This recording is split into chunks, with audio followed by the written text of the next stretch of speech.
파란색일까요? 검은색일까요? 회색빛일까요? 회색빛일 것 같아요. 그죠? 어제 21일 날 서울 광화문 교보문고 앞에서 시민 애도 장례식이 열렸어요. 탈북민하고 몇몇 정치인들을 포함해서 한 200여 명들이 함께 장례식을 참석했는데 그들 속에서는 흐느끼는 소리가 나왔어요. 누군가 하면 지난 7월 31일 날 월세방에서 탈북민 모녀가 굶어 죽었어요. 그게가 7월 31일에 겨우 발견되어 가지고 그동안에 검사를 하고 뭐 하느라고 연장되어지고 연기되어지다가 어제 장례식을 치른 거예요. 공동장례위원장으로 나왔던 박관용 전 국회의장은 조사에서 이렇게 말했어요. 평생 정치를 하면서 이렇게 무거운 조사를 하게 될 줄은 몰랐다. 두 사람을 보살피지 못하고 이렇게 불쌍하게 죽게 만든 것은 대한민국에서 정치가 엉뚱한데 관심을 쏟고 있어서 그렇다. 사실 저도 이렇게 이 소식을 듣기 전만 해도 탈북민들이 그냥 한국에 나와서 잘 살고 있는 줄 알았어요. 가끔 텔레비전을 보면 이만갑이라고 하는 프로그램이 있어요. 이제 만나러 갑니다. 거기 보면 그 정착한 그 사람들의 밝은 모습들을 이렇게 보여주고 있어서 그들이 대부분 다 잘 정착하고 있는 줄 알았는데, 사회주의 국가에서 살던 사람이 이 경쟁사회에 나와서 잘 적응을 못하는 경우가 대표적인 예라고 말할 수가 있는 거죠. 등잔 밑이 어둡다 그러는데 우리 주변에는 이렇게 힘들게 사는 사람은 없는가라는 생각을 하게 됐습니다. 그들이 보는 이 세상은 어떤 색깔일까라는 생각도 해봤어요. 사실 요즘 신문이나 텔레비전에 연일 어두운 뉴스들이 나오죠.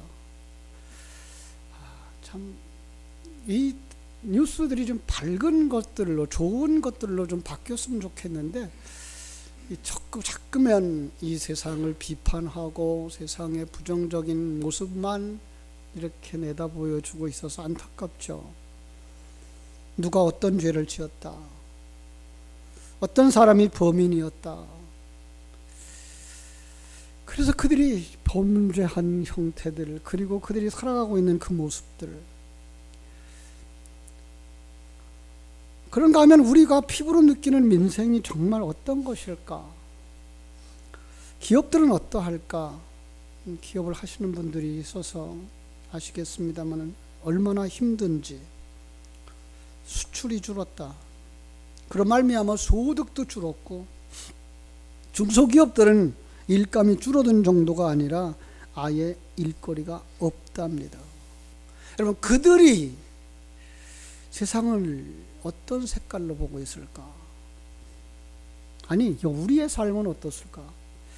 여러분한테 한 장 도화지를 드리고 여러분들에게 색칠을 하라 그러면 여러분 어떤 색을 칠할 것 같아요? 하늘은 어떤 색일까요? 오늘같이 제색 햇빛으로 그려지진 않을까요? 태풍이 몰아치는 것처럼 검은 색깔은 아닐까요? 비를 머금은 잔뜩, 그래서 당장이라도 비가 쏟아질 것 같은 그런 구름? 그 속에 우리 대한민국을 여러분 그리라 그러면 어떻게 그릴까요? 어린 시절에 또 그림이 생각나죠. 대한민국은 어떻게 그렸어요? 절반이 나누어져서 남쪽은 파란색, 북쪽은 빨간색, 그죠? 여러분, 지금은 우리가 어떻게 살아요? 국회의원들이 살고 있는 국회의사당 그 내부를 칠하라 그러면 어떤 색을 칠할까요? 아니, 조금 더 눈을 돌려서 여러분의 가정을 칠해보세요. 여러분의 가정은 어떤 색일까요? 그리고 이 시간 예배하는 우리의 마음은 어떤 색을 칠할까요? 어둡지 않을까요? 하나님은 우리에게 이렇게 말씀하시는 것 같아요. 이게 세상이란다. 그것을 알게 하려고 성경을 주었잖아. 하나님은 성경 속에서 이 하나님의 나라와 세상 나라를 대조하면서 하나님의 나라는 빛으로, 하나님은 빛으로, 그리고 세상은 어두움으로 이렇게 정의하고 있는 것을 발견하게 됩니다. 성경 첫 장을 딱 펼치면 창세기 1장 1절에 하나님이 태초에 천지를 창조하셨느니라. 태초에 하나님이 천지를 창조하셨느니라 이렇게 써 있어요. 그리고 그 땅을 묘사하는데 땅이 혼돈되고 공허하며 흑암이 깊음 위에 있더라. 에레미야 선지자는 그 상태를 하나님을 알지 못하는 것이요 어리석음이요 이 미련한 것이요 선을 행하지 못하는 것, 이런 것을 어둠이라고 설명을 하는 거예요. 안타깝게도 우리가 여기 태어났습니다. 캄캄함 속에 태어났습니다. 마치 그 눈먼 자의 도시라고 하는 책을 쓴 작가가 눈먼 자들을 수용하는 그 수용소 속에서 벌어지는 상황 같은 세상, 아프리카 밀림지대에서 약육강식이 이루어지는, 아니 우리가 살고 있는 곳이 바로 그런 사회. 남의 눈을 속이면 얼마든지 득이 얻을 수 있다고 생각하고 있고, 그래서 남을 속이고 시침이 떼고 횡령을 일삼고 모른 체하고 살다가 마침내는 죽고 지옥에 갈 수밖에 없습니다. 이것이 어둠이며 이 어둠의 결과입니다. 그런데 하나님이 그 속에 자기 백성을 구원하시려고 사람을 보내십니다. 예수님을 이 땅에 보내실 때에 마리아에게 이렇게 말하죠. 아들을 낳을 거야. 이름을 예수라 하라. 이는 그가 자기 백성을 저희 죄에서 구원할 자이심이니라. 그래서 예수님이 이 땅에 태어납니다. 그런데 요한복음 1장에 보면은 이렇게 묘사하고 있습니다. 빛이 어두움에 빛이 돼 어두움이 깨닫지 못하더라. 요한복음 1장 11절은 세상이 그를 알지 못하였고 자기 땅에 오매 자기 백성이 영접하지 아니하더라. 아니 그들은 영접할 수 없는, 감각이 없는 존재요. 그들은 빛을 볼 수 없는 영적 소경이다라고 말씀하고 있는 것입니다. 여러분 창세기 1장에서 이 어두움의 세계 속에서 하나님이 어떻게 이 세상을 밝히시려고 계획하셨는지 보여주죠. 빛이 있으라. 그 말씀 한마디에 빛이 이 땅에 나타나는 거예요. 예. 성경은 하나님과 하나님의 나라의 존재들에 대해서 그게 빛이라고 설명을 하고 있는 거예요. 그렇죠? 그리고 그 성경 전체를 통해서, 신학을 통해서 우리에게 가르쳐 주는 것은 하나님의 속성이다라고 말해요. 여러분, 하나님의 속성을 우리는 여러 가지로 설명하죠. 그는 선하신 분, 의로우신 분, 성결하신 분, 죄 없으신 분, 그는 신실하신 분. 여러분, 그런데요, 이 모든 속성들을 하나로 묶어 놓으면 뭐가 될까요? 그게 바로 빛입니다. 마치 태양빛과 같은 빛으로 묘사하고 있는 겁니다. 비가 옵니다. 여름철 소나기가 되는 경우가 많죠. 비가 쏴 하고 내리고요. 한쪽으로 지나가 버리면 한쪽에서 해가 얼굴을 내밀 때가 있어요. 그 해가 얼굴을 내밀 때 반대쪽에 떠오르는 것이 있죠. 무지개죠. 그죠? 아주 색깔이 예뻐요. 7가지 색깔의 무지개. 그런데 그 7가지 색깔을 한데 묶으면 어떤 색이 된다고요? 바로 태양빛이 되는 거예요. 마찬가지로 하나님의 속성들을 다 묶어 놓으니까 그것이 빛이라고 정의하고 있는 것입니다. 그래서 하나님은 빛이시라라고 말씀하고 있는 거예요. 우리는 그걸 갖다 뭐라 그래요? 하나님은 사랑이시니라 라고 기억하고 있죠. 그 하나님을 감지하지 못하는 이들을 향하여서 어둠이라고 하고 그들이 사는 세상을 캄캄하다라고 대조하고 있는 거예요. 그곳, 하나님을 감지하지 못하는 곳, 하나님의 가치관을 모르는 이들이, 그래서 하나님 없는 것처럼 살아가는 그들, 그 세상을 빛이 없는 세계, 어둠이라고 말하는 거예요. 우리도 그런 상태에서 살았다는 거예요. 그런데 여기에 빛이신 예수 그리스도가 오시는 것입니다. 창세기 1장에서 말하듯이 하나님께서 빛이 있어라, 아들이 태어나라 라고 말씀하시자 그 아들이 빛으로 이 땅에 오신 거예요. 그런데 한번 이런 생각을 해봤어요. 빛이 있으라 라고 말할 때 하나님은 누구에게 그 말씀을 하셨을까? 빛에게 말씀하신 거죠. 그리고 그분이 이 땅에 오신 거예요. 누구예요? 그가? 예수 그리스도. 그렇죠. 성자 하나님도 빛이신 거죠. 그래서 요한복음 1장에서 예수님이 이 땅에 등장하는 것을 빛이 세상에 와서 각 사람에게 비추었다라고 말씀하는 거예요. 그런데 그 빛은 그냥 비추는 햇빛처럼 끝나버리는 빛이 아니라 그 빛은 각 사람 속에 임하는 빛으로 오신 거예요. 그 빛 되신 예수 그리스도를 영접한 사람을 성경은 뭐라 그래요? 세상의 빛이라고 말씀하고 있어요. 쉬운 말로 너희가 세상에 속한 자가 아니라 하나님 나라에 속한 자가 되었다. 너희는 빛에 속한 자가 되었다. 빛을 품은 자가 되었다. 너희는 빛과 하나가 되어서 빛이 되었다라고 말씀하는 줄로 믿습니다. 누구죠? 성도들이에요. 그리고 이 빛이 꺼지지 않게 그 기름을 계속 공급해줘요. 성령의 기름이에요. 그리고 바람을 불어줘요. 성령의 바람이에요. 후 하고 불어넣으면 작은 빛들이 빛을 내고 밝아지는 거죠.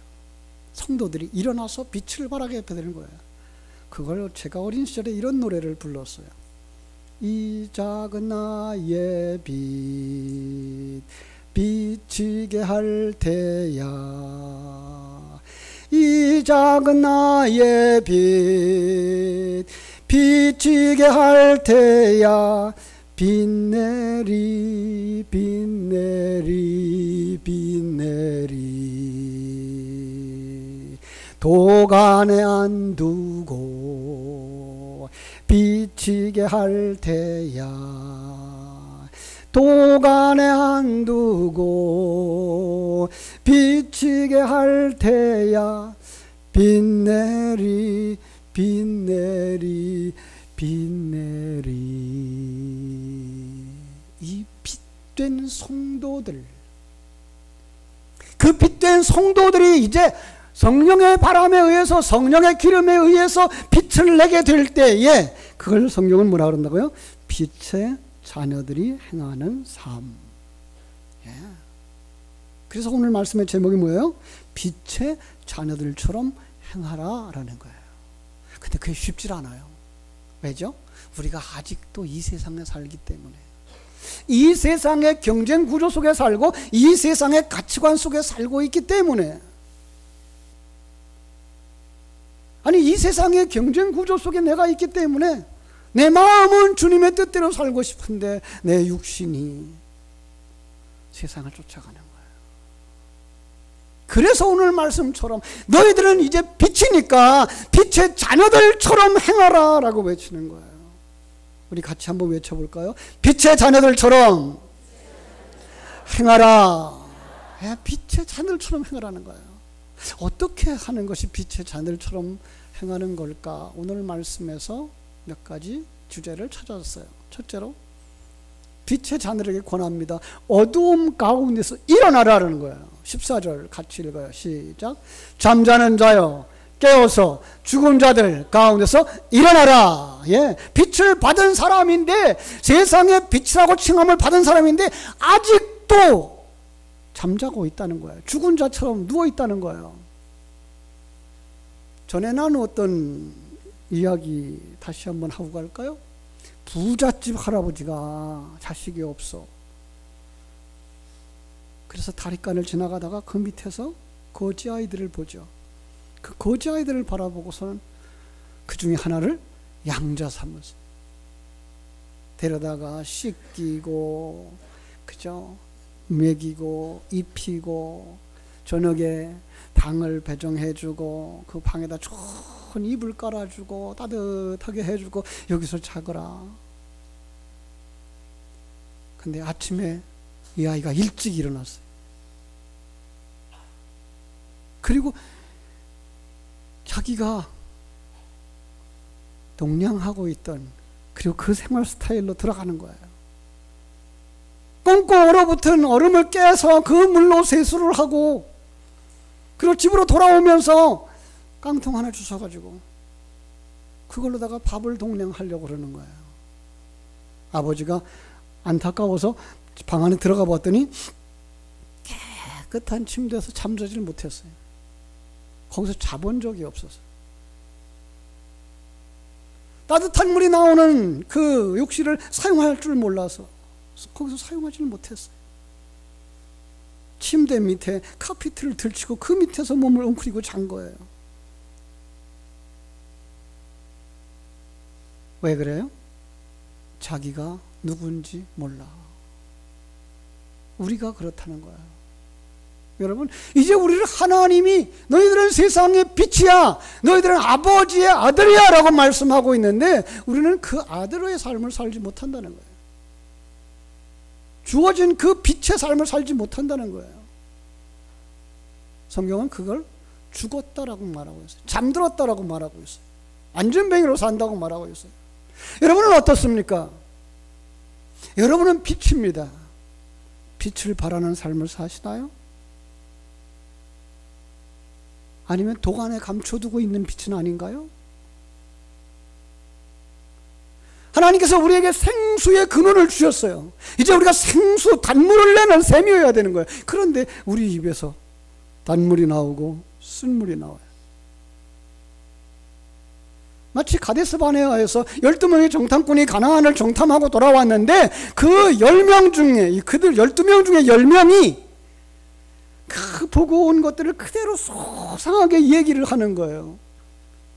그런데 그 얘기를 들으면 들을수록 백성들은 좌절하는 거예요. 하나님이 기뻐하지 않았어요. 왜죠? 믿음의 눈으로 보고 믿음의 입으로 말해야 되는데 불구하고 있는 그대로만 말한 것이었다는 거예요. 여호수아와 갈렙은 믿음으로 말했습니다. 하나님이 약속하신 것입니다. 올라가면 우리가 차지할 것입니다. 그들은 외쳤습니다. 여러분, 믿음으로 말하지 못하는 사람을 성경은 벙어리라고 말하는 거예요.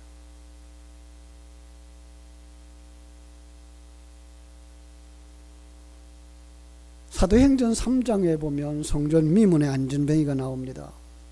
지나가는 사람들이 동냥해 주기를 바라고 그것 가지고 생계를 유지하면서 사는 사람.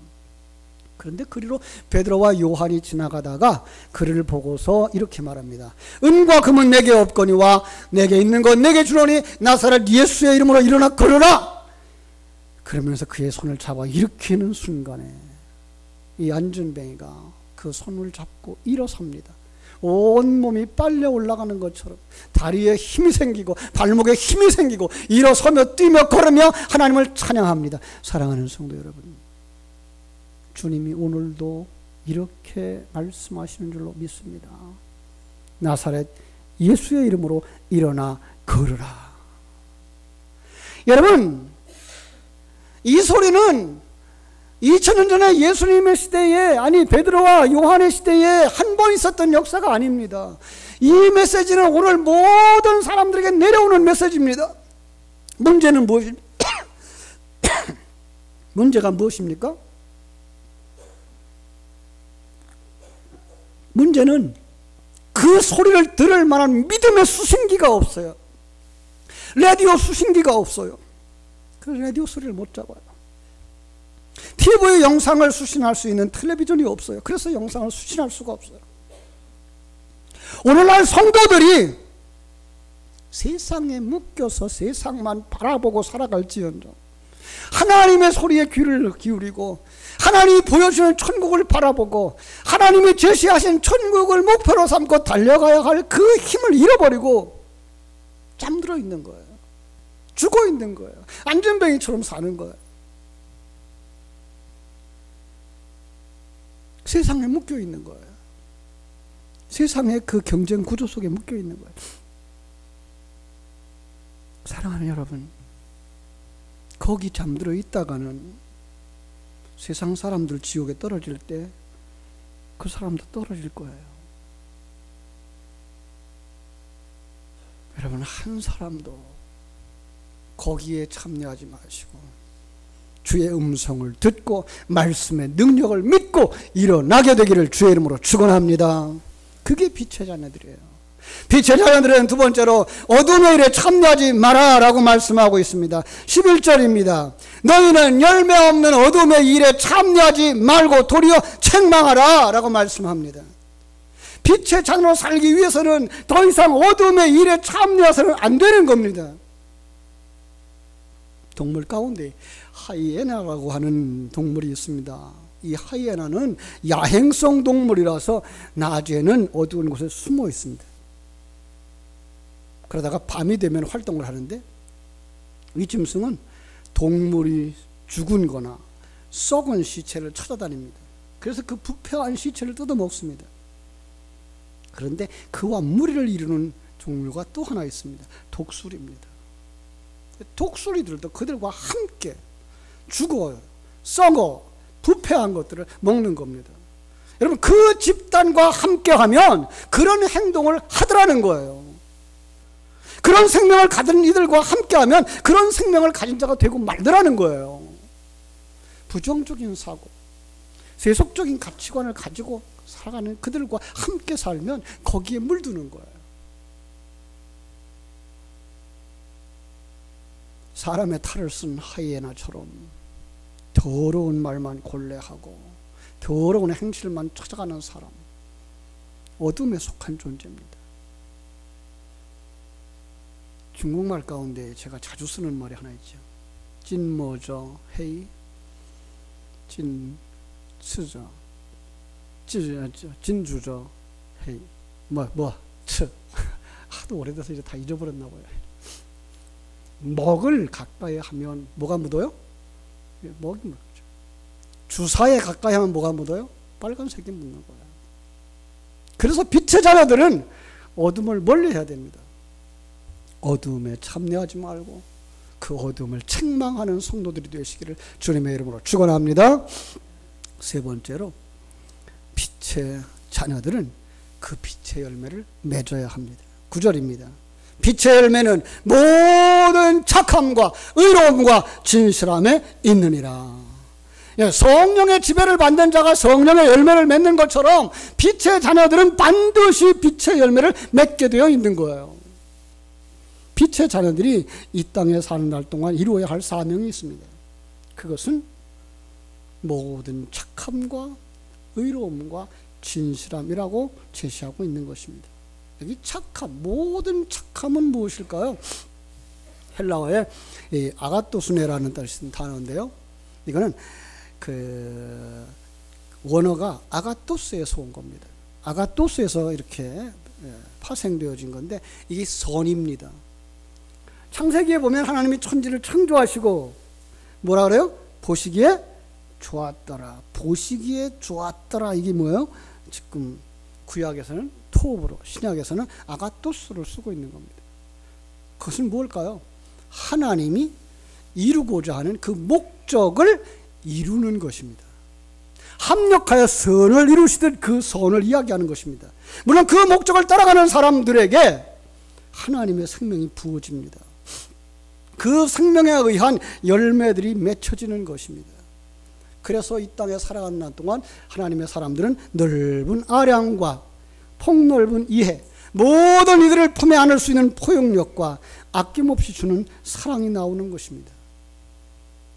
그런데 이름은 은혜 받은 자요, 직분을 가진 자인데 1만 달란트를 탕감받은 자처럼 살아가는 사람들이 너무나 많습니다.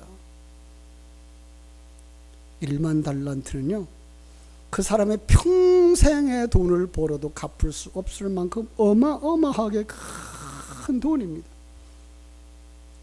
주인이 아무리 살펴봐도 이 사람이 그걸 갚을 수가 없습니다. 그래서 아예 탕감시켜줬습니다. 이제 넌 빚 없는 사람처럼 살아라. 다시 너한테 빚을 갚으라는 소리 하지 않으마. 얼마나 좋았는지 몰라요. 얼마나 기뻐했는지 몰라요. 그런데 집으로 돌아가는 길에 친구를 만났습니다. 친구가 얼마 전에 빚을 자기한테 빌려간 거예요. 100데나리온. 이건 1만 달란트에 비하면 비교도 할 수 없을 만큼 작은 액수입니다. 며칠만 벌어도 갚을 수 있는 돈입니다. 그런데 그가 참아줘. 내가 한 석 달만 벌면 갚을 수 있어. 기다려주지 아니하고 그 사람을 감옥에다 가뒀습니다. 다 갚을 때까지 거기서 나오지 마라. 여러분, 벌어먹고 살아도 갚을까 말까 한 빚인데 감옥에 갇혀있으면 그 빚을 어떻게 갚습니까? 갚지 못하는 거죠. 그럼 무슨 말이에요? 나오지 못하는 거예요. 그를 어디에 떨어뜨렸다는 거예요? 지옥에 떨어뜨렸다는 거예요. 그랬더니 그 주인이, 그 임금이 그걸 듣고서 어떻게 해요? 그 사람 다시 불러와라. 그 사람 감옥에 쳐넣어라. 다 갚을 때까지 거기서 나오지 못할 거야. 여러분, 이 세상에서도 못 다 갚았던 돈이에요. 어찌 감옥에서 갇혀서 갚을 수가 있겠어요? 그러면 그는 영원히 나오지 못하는 거죠. 그게 뭐예요? 지옥인 거죠. 여러분, 우리는 지옥에 들어갈 수밖에 없는 자들이었습니다. 그런데 주님께서 흘려주신 보혈의 피로 하나님께서 허락하신 그 은혜로 구원함을 받은 자가 되어졌습니다. 죄사함 받은 자가 되어졌습니다. 그럼 이제 어떻게 열매를 맺어야 됩니까? 다른 사람도 그 선한 자리로 인도함을 받을 수 있도록 우리가 사랑을 베풀어야 하는 것입니다. 선의 열매를 맺어야 되는 것입니다. 쉬운 말로 구원의 열매를 맺게 되기를 주님의 이름으로 축원합니다. 두 번째 열매가 의의 열매입니다. 디카요수네라고 하는 단어인데요, 이 칭의라는 말에서 나오는 의입니다. 여러분, 성경에 나오는 의가 어떤 거라고요?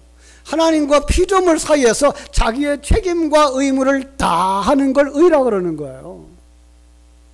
근데 하나님은 변하지 아니하고 자기의 책임과 의무를 다 합니다. 그런데 인간은 변했어요. 그래서 이게 불의한 자가 된 거죠. 이 불의한 자는 그 불의의 죄값으로 말미암아 지옥에 갈 수밖에 없는데 우리 예수님께서 오셔서 우리를 품으신 거예요. 그리고 자신이 십자가에서 죄값을 지불하시고 자신이 하나님 앞에 온전하게 순종함으로 말미암아 의를 완성하신 거예요. 그리고 그 의의 옷을 우리에게 주신 거예요. 이제 우리는 어떻게 살아야 돼요? 예수님처럼. 예. 그게 뭐예요? 의의 열매예요. 사랑하는 여러분, 언제나 어디서나 예수님처럼 살아가게 되기를 주님의 이름으로 축원합니다. 세 번째로 진실함의 열매예요. 진실함이라는 단어가요, 알레테이아라는 단어인데요, 이건 진리라고 해석해도 되는 단어예요. 성경은 뭐라 그랬어요? 진리가 너희를 자유케 하리라. 하나님과 그 계획, 그 생명이 너를 구원하게 된다라는 거예요. 사랑하는 여러분, 우리가 그 생명 가진 자예요. 그 생명의 열매를 맺어야 되는 거예요. 이게 뭐예요? 이게 성령의 빛의 열매를 맺는 삶인 거예요. 저는 이 설교의 마지막 부분에서 여러분들에게 다시 한번 마음속에 한 장의 도화지를 드리고자 합니다.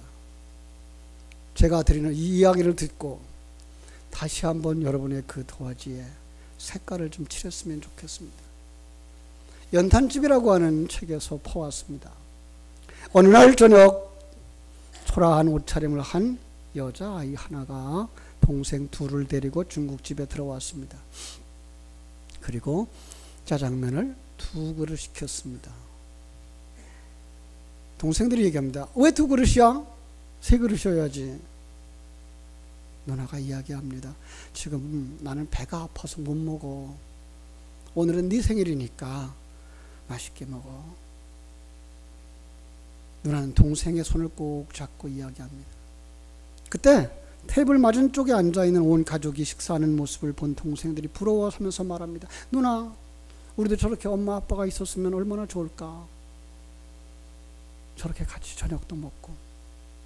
주방에서 그 아이들의 이야기를 듣고 지켜보던 주인집 아주머니가 급히 아이들 앞에 다가왔습니다. 그리고는 하는 말이, 얘들아, 너 참 많이 컸구나.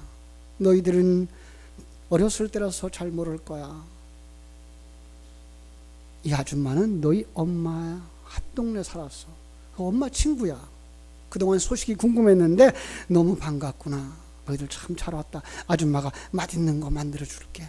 급히 주방에 들어가서 짜장면 한 그릇 더 하고 탕수육을 만들어 왔습니다. 아이들이 처음에는 의아해하였지만 그만 음식을 보는 순간 그들은 다 잊어버리고 허겁지겁 음식을 먹었습니다. 그 음식 먹는 모습을 흐뭇한 얼굴로 쳐다보는 아주머니. 그들은 정말로 맛있게 먹고 인사를 합니다. 감사합니다. 맛있게 먹었습니다. 아줌마가 얘기합니다. 잘 가라. 그리고 짜장면이 먹고 싶으면 언제든지 와. 아줌마가 맛있게 만들어 줄게. 아이들이 돌아간 후에 남편이 부인에게 물었습니다. 누구네 집 애들인데? 난 통 기억이 나지 않는데? 사실은 나도 모르는 애야. 엄마 아빠가 없는 것 같아서 무턱대고 음식을 그냥 주면 아이들이 상처받을지도 모르잖아. 그래서 엄마 친구라고 하면 아이들이 또 올 수도 있을 것 같아서 그런 거야. 오늘이 동생 생일인 모양인데 자기도 얼마나 먹고 싶었겠어. 동생들만 시켜주는 그 모습이 얼마나 안 돼 보였던지 음식을 해다 준 거야. 아내의 눈에서는 금방이라도 눈물이 흘릴 것만 같았습니다. 가난으로 주눅든 아이들에게 상처를 주지 않으려고 했던 그 아내를 보면서 남편은 이런 생각을 했습니다.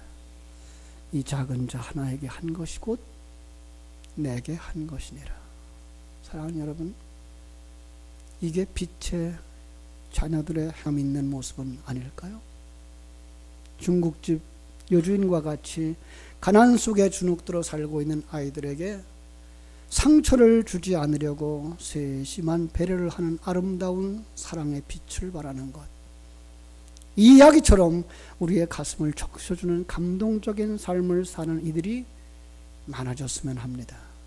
세상이 모두 어둡고 타락한 것 같지만은 그 속에서 지금도 빛을 발하는 아름다운 이들, 그들이 우리 포리교회 성도들이 되시기를 간절히 소원합니다.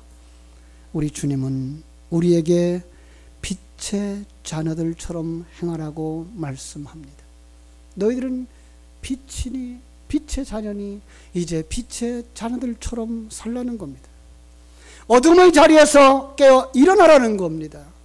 그리고 어둠의 세계에 참여하지 말라고 하는 것입니다. 세상을 사랑하지 말라고 말하는 것입니다. 그리고 적극적으로 살아서 빛의 열매를 맺는 삶을 살라고 말씀하고 있는 것입니다.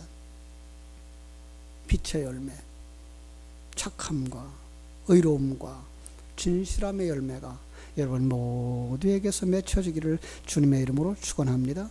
그래서 우리의 착한 행실을 보고 하나님을 알지 못하는 어둠의 사람들이 예수님 앞에 나와 무릎 꿇고 주님께로 돌아오는 역사가 일어나기를 간절히 소원합니다.